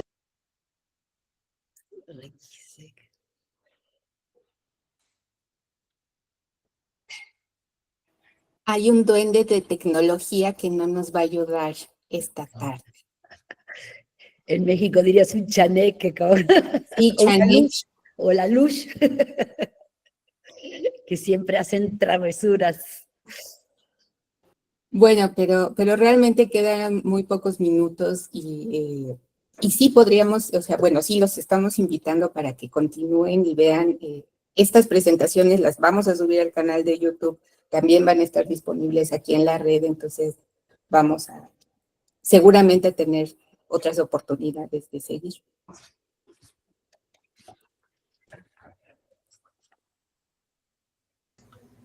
Al menos no me quedé congelada con los ojos cerrados o con un gesto raro, porque si no... Con la boca abierta.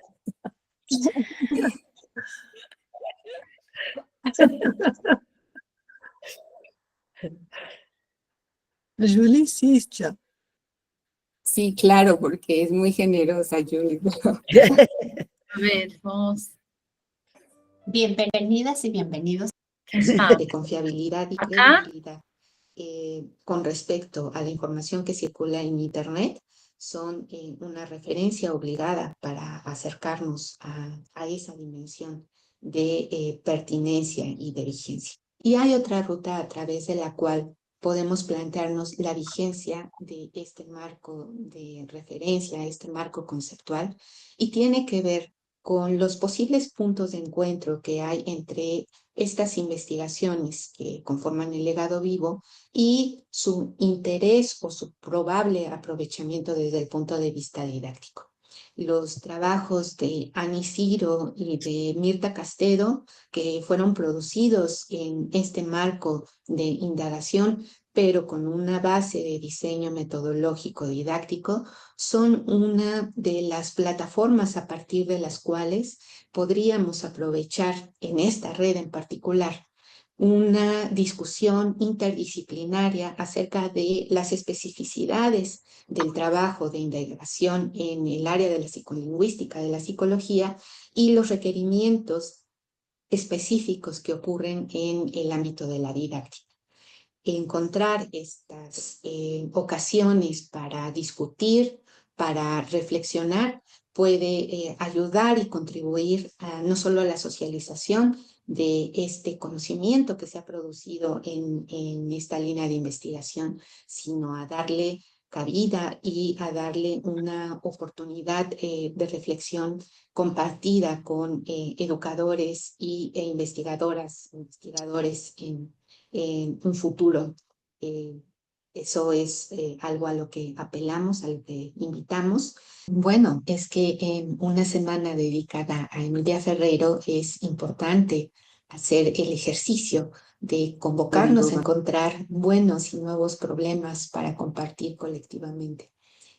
Recordamos que el planteo de un sujeto que aprende parece que está dado para el momento de la infancia, pero en una edad adulta, cuando hay un recorrido y un conocimiento que se ha ido configurando a través de la profesión, ya sea en los estudios de posgrado, en el trabajo docente o en el trabajo de investigación, también los adultos profesionistas somos sujetos de aprendizaje. Y poder encontrarle funcionalidad y dinamismo a ese lugar no es algo sencillo, porque hay que encontrar condiciones, así como las que comentamos anteriormente para el trabajo con los niños. Los adultos también tenemos que encontrar condiciones para poder plantearnos y cuestionar, encontrarnos preguntas acerca de si lo que consideramos como válido es funcional y pertinente para los problemas que vamos generando en la comunicación con otros. Estudiar es un ejercicio que nos conviene hacer en continuo, y hacerlo de manera conjunta, de manera interdisciplinar, sería algo fructífero seguramente para los diversos grupos que conforman esta red. Sabemos que lo están haciendo en algunos lugares ya. Bueno, pues también queremos que nos inviten a participar. Y finalmente, bueno, ya para despedirnos, ahora sí. Queremos invitarles a que nos visiten en el canal de YouTube para que conozcan la colección de estas investigaciones en la serie Legado Vivo, y también queremos convidarlos a que sigamos la conversación a través del correo electrónico. Estamos atentas a sus mensajes y pues nos encontramos en unos momentos en el otro espacio. Muchas gracias. Se logró. Llegamos hasta Bueno. Usaron los canales, se logró. Excelente, excelente. Muchas gracias por su paciencia. Sí, muchas gracias. Los vídeos es un regalo, ¿no? Para nosotras. Nos buscamos esmerarnos. Sí, muy bien, muy. Tenemos el regalo de las presentaciones de las maestras. ¿Cuándo las han visto todas juntas? Sí, espetacular. Muito bom. Muitas graças. Bem, não sei se alguém quer fazer algum comentário. Já estamos no tempo, mas... Sí, ya estamos sobre tiempo. Com a mão levantada aqui. Cabral. Juliana.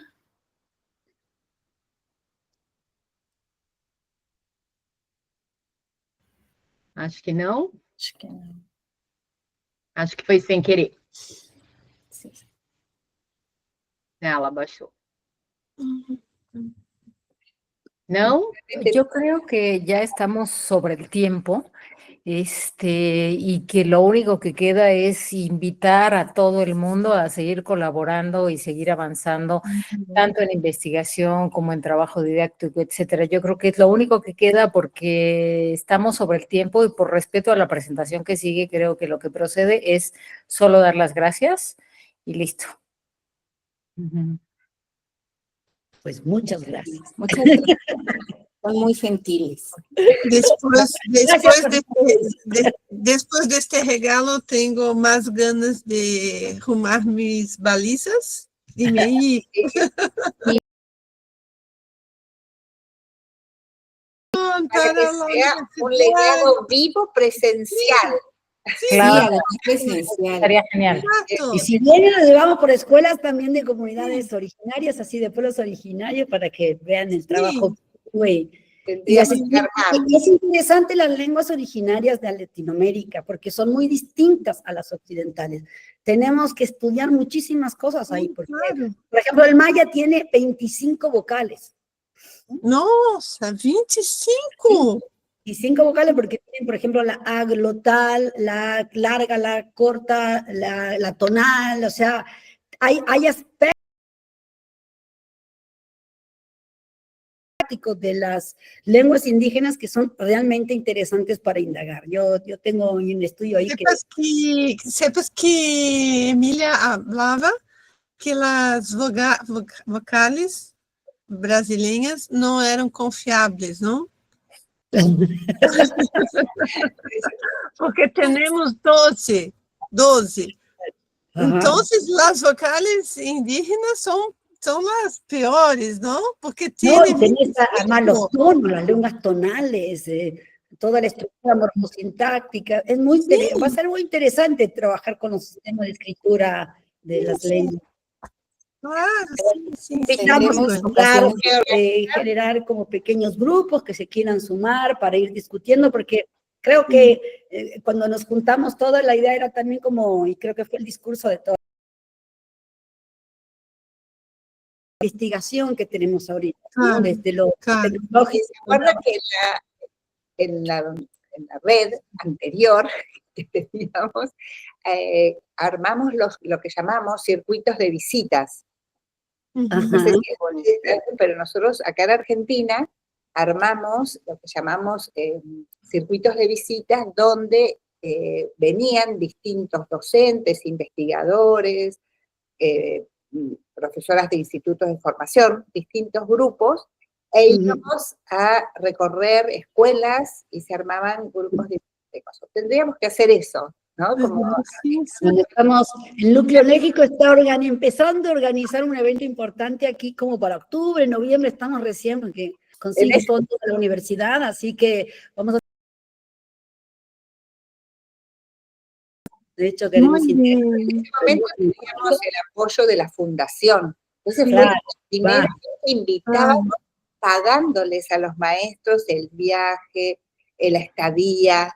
Qué hermoso que dijimos, utilicemos por primera vez para invitarlos con todo a los maestros. Y bueno, ojalá podamos conseguir financiación y pensar algo así.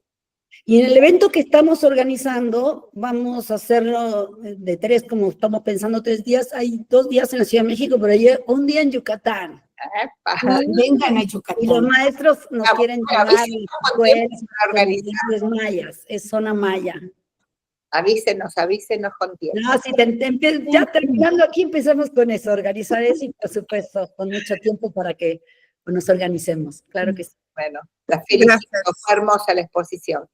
Muchas gracias y bueno, bienvenidos a México.